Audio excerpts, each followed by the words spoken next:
introducing our guest speaker, the Honourable Heidi Victoria, as a photographer of note and many years' experience.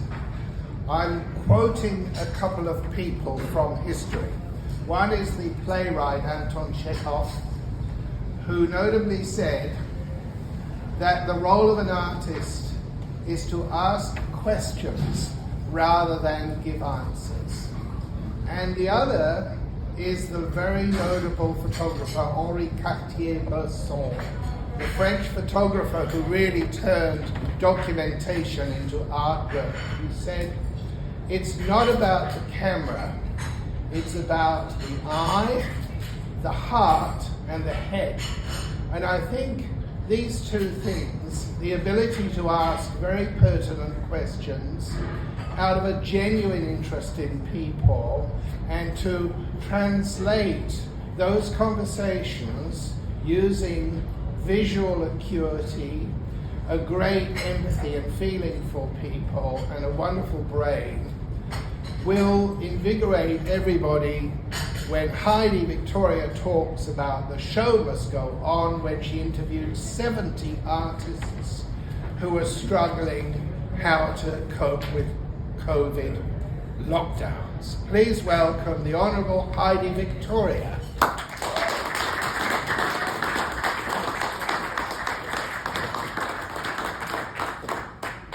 Well, hello everybody, and thank you so much. Can you hear? Is that all right? Yes. I can use my Parliament voice, but you might be blown out of the back wall. It is so good to be here. Can I acknowledge President Adrian? Congratulations on your position, and to all of the other dignitaries in the room. It is very good to be here. And David, thank you for asking me to be here. Now, as a photographer, I've got to say I'm a little bit nervous. I don't have any images to show you. Well, I do, but they're just not able to be shown.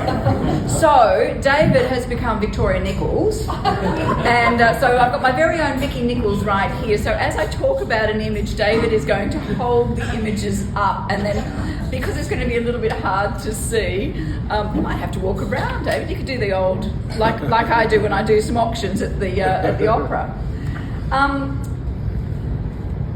That was a very good introduction, thank you so much. All I photograph is people. Some people specialise in food or, inanimate objects or architecture. I don't. I have to photograph people. So there are two streams to what I do. One is as a theatre photographer, and then the other is what I call an environmental portraitist. That doesn't mean I take people out and get them nude in a forest. What it does mean is I like to photograph people in their natural environment. So whether it be, for example, if I was photographing Clive Scott here from Sofitel, I would probably get him with guest services or something like that. And so what happened, of course, so you alluded, yes, the Honourable. So I've been a minister, I was Minister for the Arts, and I left politics 4 years ago. And I wanted to go back to what I originally trained in, which was photography. So I trained in photography, I worked it out the other day, it's nearly 40 years ago. And I've got to say, it's always been the love of my life. So I did go off and venture off into Parliament to be a voice for the arts community. And of course, when I was made Arts Minister, that was a bit unusual because I don't think they'd ever had a qualified artist in that role. It was usually, you could have public transport and the arts, education and the arts. And so I turned that on the head and said, no, the arts are actually going to be foremost in this chamber. When you talk about me or call me up, I want to be known as the Minister for the Arts, not those other portfolios. And so I wanted our community to have a voice. And I guess that led me to COVID and the arts not having a voice. So the first industry to be shut down and really not be able to operate were the arts. We're always the first to be locked out, and then we're usually the last to come back, especially, of course, the performing arts. Visual arts are slightly different. But, obviously people like David, there were no orchestras to conduct, there were no shows to go on. And I thought, what the heck are we going to do? As a theatre photographer, what am I going to do? Where's my source of income? about a week before lockdown, my life changed considerably. I had a stroke. And so as I was lying, doing some rehab and doing that sort of thing, and COVID was there, but we hadn't had our first lockdown, I was thinking about what could I do, because I wasn't allowed to drive. It's a brain injury, so they don't allow you to have your license for a little while. And so I was conjuring up all these ideas, and I thought I'd like to do a portrait exhibition. And then, of course, COVID hit, the industry got shut down, excuse me, and there was my perfect opportunity. So I got out the little black book, and I rang all of my friends in the performing arts and said, what are you doing? And in fact, David was one of the first people I photographed. And I said, what I want to do is tell the story of what the performing arts were doing when they weren't doing what we know they do. So you have,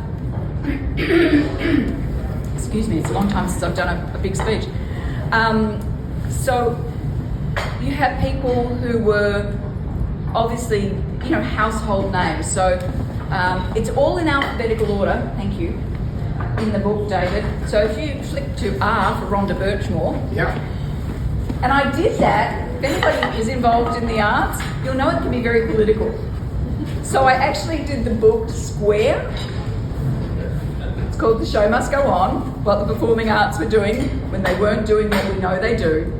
And it was deliberate. So it didn't matter whether the photograph was taken landscape or portrait, everybody's image is the same size. So nobody could say yours was bigger than mine. And then also I did it in alphabetical order, so nobody could say, why did they appear in the book before me? Oh, there's a lot of thought into this one, I can tell you. So that photograph of Rhonda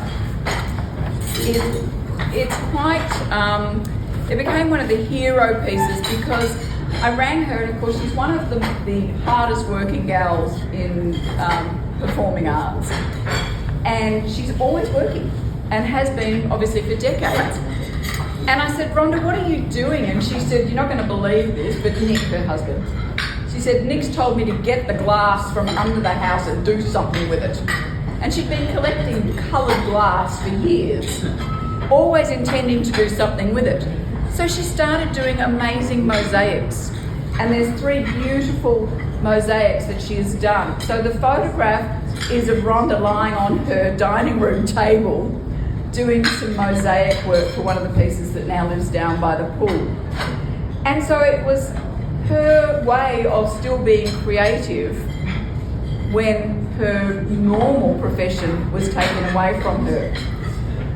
One of my other, I wish I could refer to a screen, but I'm referring to Vicky Nichols down here, Ainsley and Callum, that one. So this is, I'm not allowed to have favourite images, but this is it. Yes. This is Ainsley Mellum and Callum Francis.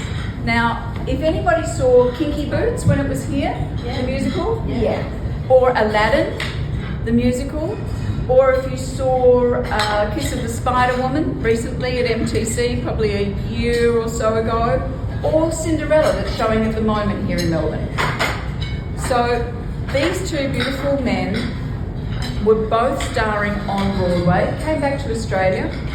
They are a couple, they're engaged, and they had been called back to Broadway. For 2 Aussie, well, we're calling Callum an Aussie. We imported him from England and he never left. But they were heading back to Broadway. And so I call this image From Broadway to Bathurst. So that was taken in the midst of winter in Bathurst, because the boys had packed up their Sydney apartment. Everything had gone, their lease had gone, they were heading back to Broadway, and 2 days before they flew out, Broadway shut down. And so they had nowhere to go other than the family farm in Bathurst. So in this particular image, I asked them to be dressed as if they were for an opening night in Broadway, because that's where they were both heading back to.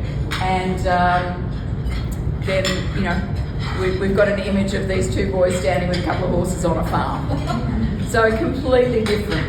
I might actually quickly talk about the image on the cover. So this is Isaiah Firebrace. Isaiah, some of you may know, won one of those big talent shows. He's a young Indigenous performer. And I got in touch with Isaiah and said, okay, what do you do? The question was always the same, what are you doing? Because obviously you're not doing what we know you do. And he said, I'm doing a couple of different things. He said, I am learning to meditate, which I think a lot of people are trying to do. He said, I'm writing and performing, as in recording, and I'm also learning more about my background. So he is of Yorta descendants, and so when I turned up and we had a good long talk, and David will tell you, and Belinda, that we did a long talk before I took David's photo. We will get to David's photo. I like to talk to the people that I photograph before I photograph them, because I think anybody can go out and just take a happy snap. I don't, and I can't. I don't think you can take a proper portrait before you know the person. So I don't do a lot of headshots. I'll give you the heads up there, unless I know the people. And so I went to Isaiah, and this photograph actually ended up being picked as a finalist in the National Photographic Portrait Prize last year. There were over 3,200 entries, and there were less than $80 chosen as finalists. So I've got to say thank you. So I'm very proud of that. But when I shot it, each of the images that I shot had to show what this person was doing. But more than that, I asked everybody to write their own copy to go with it. So that I can take the image, and I want the image, if nobody picked up the words, I want people to know what you were doing just by the photograph. But I want you to enhance that by giving me your story. And so I said to each person that I photographed, I'm not going to show you your photos, will you please trust me? And they did, which I was quite taken aback by, so thank you. But when I shot Isaiah in the studio that day, as in the recording studio, his recording studio, not a photographic studio, I said to him, I think we've just captured the cover. I need to show you, the light is so beautiful. And that's part of the thing of being an environmental portraitist, is I work with found light. I very rarely add flashes and things like that, because they're quite deceptive. They flatten the photo. And so I knew that was going to be a very special image. David, would you like to show us your photograph? So I went up and paid a visit to David and Belinda, and in fact I think I might have rung you that very morning, and sort of before lunchtime. And as most of you know, David doesn't live in Melbourne. And I had this idea for an exhibition, and you know, at that stage it wasn't a book. And David said, well, I'm gardening, come on up now. And I said, well, why not? And Belinda said, well, I've just made some, I think it was some quince paste or something. And I said, well, I've just made a cake, and well, we can have a lovely afternoon tea. And so that's not a side of David Cram you've ever seen before, I wouldn't imagine. There's David in his well-worn clothes, brooding on the back porch. And it's beautiful to see these people who, you know, I'm used to seeing David in a tuxedo. Lovely to see the real person. And that was the thing behind this book. So not only is it meant to be a visual legacy, but it was also a political statement. Because the arts were very quickly and very obviously being left out of care packages, government care packages, I decided to make this a very political book. Even though it's a beautiful coffee table book, I knew that one of its purposes was to be handed to every arts minister and treasurer around the country to say, do you realise how big this industry is? So the arts, for example, in Victoria has something like 130 or 140,000 people that rely solely on the arts for their source of income. And most of them were ignored. By the nature of how it was set up, if you were not employed over a certain period of time, you weren't eligible. Many of them don't, of course, have an ABN. They're not set up as companies. They're subcontractors. But many of them also work contract to contract, and it could be that you do a show for 3 or 4 nights. You could be lucky and have a 5 or 6 week run. There were only 2 shows happening in the whole of Australia that meant people were employed on contracts for more than 12 months. And they were the ones that were eligible for help, the others were not. So the book was all about leaving a legacy that people can pick up later in life. And God forbid that there will be other pandemics, there will be other crises that happen around the world that severely affect the arts community. And it's a big part of the economy too. And I want people to be able to pick this document up and say, I get it. When they read the stories. And most of them found a silver lining. David got to do his gardening. Rhonda got to do her beautiful mosaics. There were others who developed their careers. For example, one beautiful young girl who was just establishing herself and had secured a great part in a musical, her very first dominant part, and that got shut down. And she said, well, I've always wanted to learn the ukulele. And she did. And there's a picture of Caitlin sitting on her couch, bare feet, learning the ukulele. Another one of them was very interested in politics and went off and started a master's in international politics or something like that. So it was a time to reset. It was a time to reflect, but it was also very much a time to look forward. What will I do when we come out of this? And none of us knew when we were going to come out of it. There's an image in there of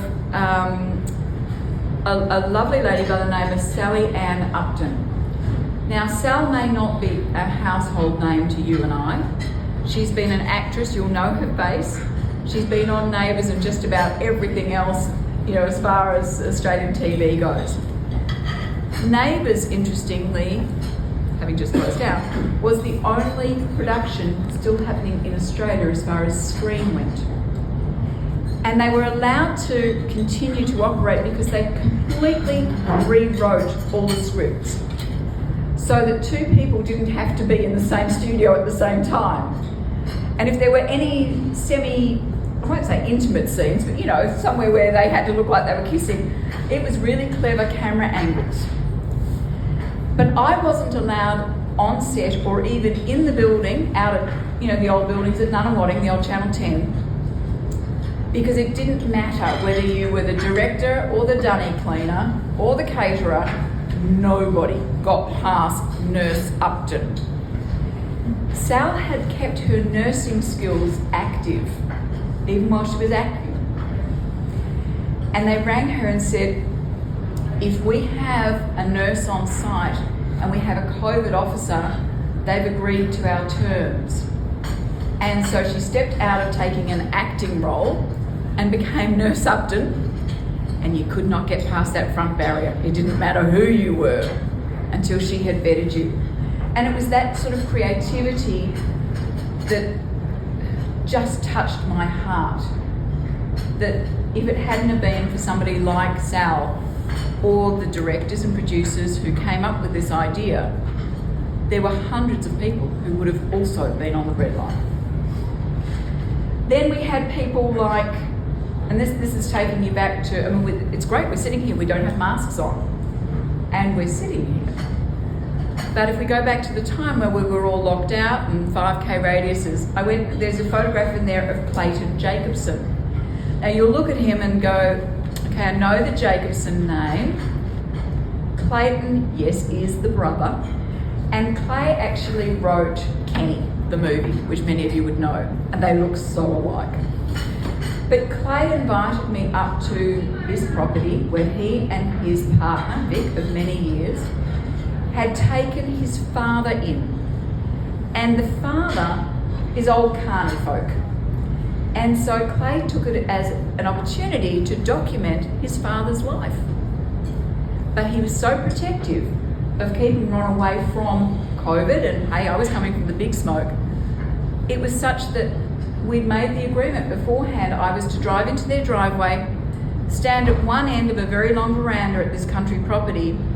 When I was ready and set up, I would say, I'm ready. They would come out of the door and go to the other end of this balcony or veranda. I would take the photograph. Of course, everybody signed a release to say they would be okay with exhibiting the photos. I wasn't allowed to have touched the paper. He brought his own pen out. I had to print the release form between two blank sheets of paper so that could be pushed aside, he could sign it. Then he left it there. They went back inside and I was allowed to leave. Extraordinary as a portrait photographer not to ever get close to your subject. But that was the conditions we were working under. There are so many stories in there, and I invite you, I do have some books here, and yes, I do take credit card as well as cash, but I invite you to read their stories and understand what was going on. As I say, almost all of them are the most uplifting, inspiring stories. And I am so honoured to have been, I guess, allowed to do this project because my sitters allowed me to come and photograph them. It was an absolute privilege to be the person who got to document this really yucky phase in performing arts here in, I'll say Australia, most of it's Victoria, but there was a window of opportunity and I did head up to, as I say, Bathurst and to the Blue Mountains and to Sydney and a few other places. There are one or two stories in there that break your heart. And in fact, because when this was published, we were just going through one of those little times where we could get out and about. And in fact, the exhibition was right here on level 35. It took up the whole of level 35. And I cannot thank Clive and the team at Sofitel enough for allowing me to take this space for many months. But when we did open it, it was joyous. And it's funny, the people who were in the book, some of them are well known, some of them are not, but they're all professionals. They all said, my goodness, this is like the family album. And this is like Christmas without the arguments, having everybody back together. And it was the first time most of them had seen each other in, leading up to 2 years. So I'm going to stop talking, but I do invite questions, please, if you've got anything. I have no idea what the time is. We all right with questions? Right on time. So please ask away. Nothing's out of bounds. I'm happy to talk about the stroke or photography or Parliament, God forbid. Just take the mic for a second. Thank you. Firstly, before I officially thank Heidi, as Heidi said, there's question time.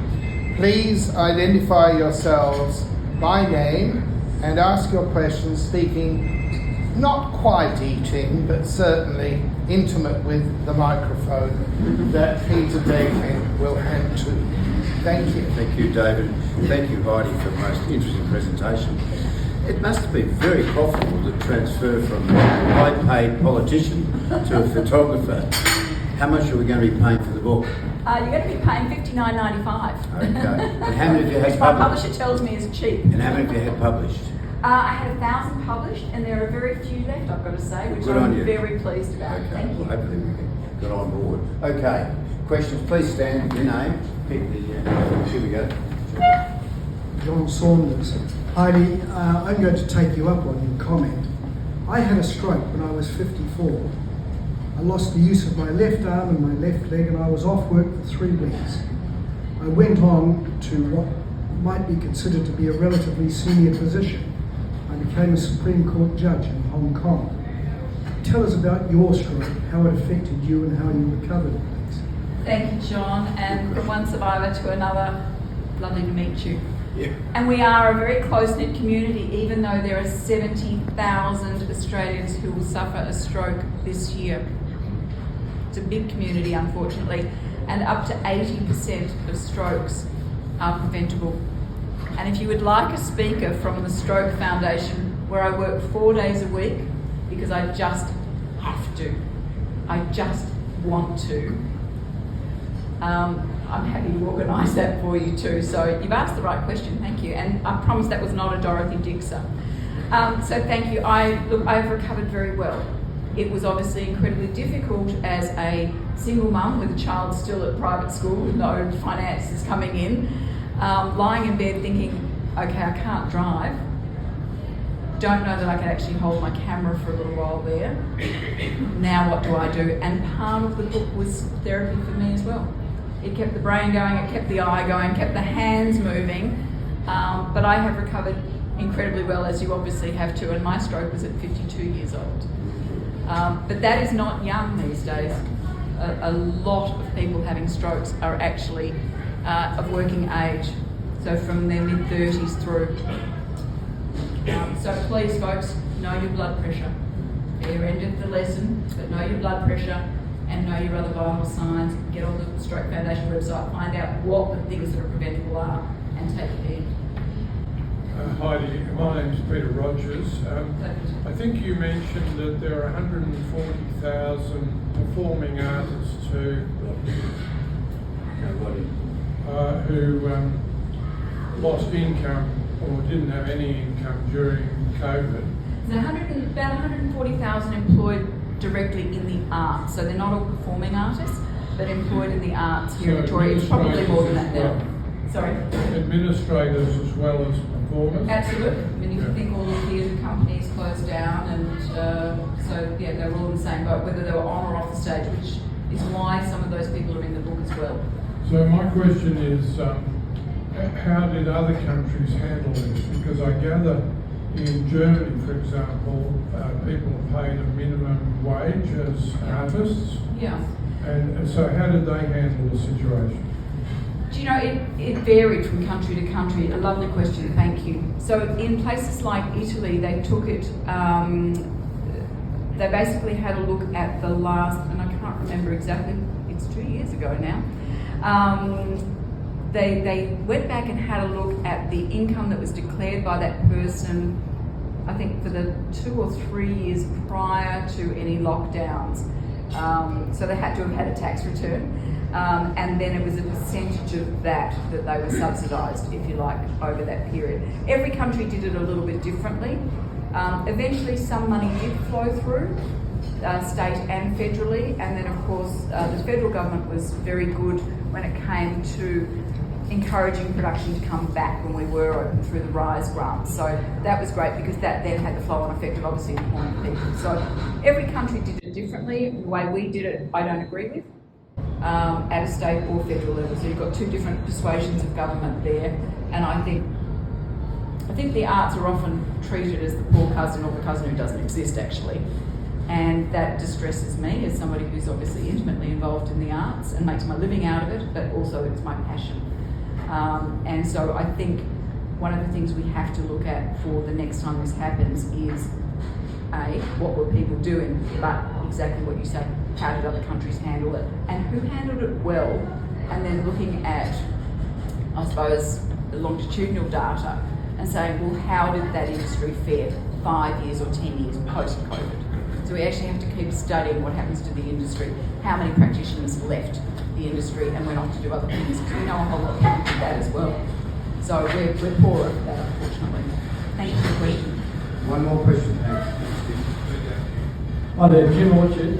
Quick question: Has the result of COVID prompted the arts community to organise in a different way? I was just seeing there's equity, which is a union for actors, but has it driven people to have a central industry group, someone who could lobby and talk to government a bit better? So I'm guessing that's probably one of the reasons you didn't get as good a deal as you might have liked.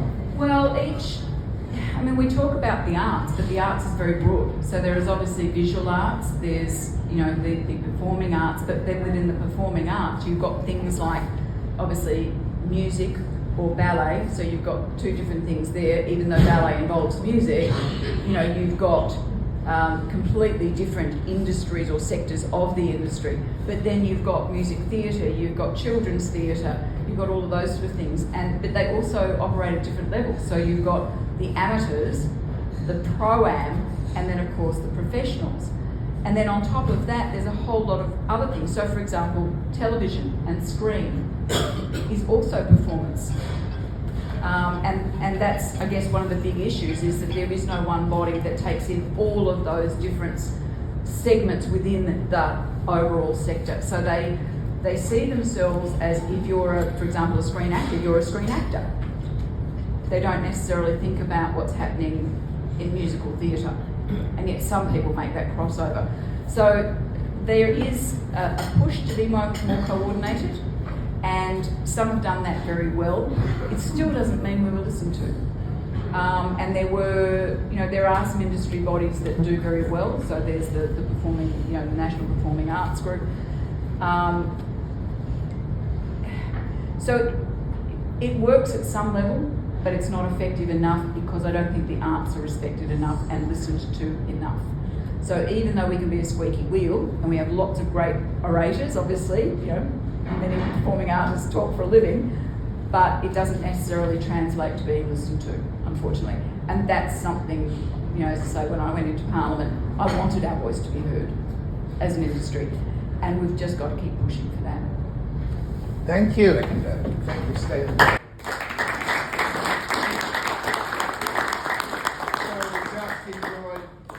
Heidi Victoria talking about the show must go on, using eye, head, heart, and the spirit of inquiry. And thank you for your questions. Thank you, Rotary Club of Melbourne, for one of the very few clubs in the world to have an arts committee. Thank you for supporting that arts committee. Thank you, committee members. And Heidi, will past President Phil Endersby please rise? Phil runs a company called Wilderness Wear, which has given us the gift of centenary socks, our 100 socks, and now brand new off the press, 2023 socks in celebration, which you will have a very special pair, 200% made in Australia. And Heidi, as you were my guest for the centenary lunch, you already have a copy of the 100 years of Rotary, so here is another copy for your...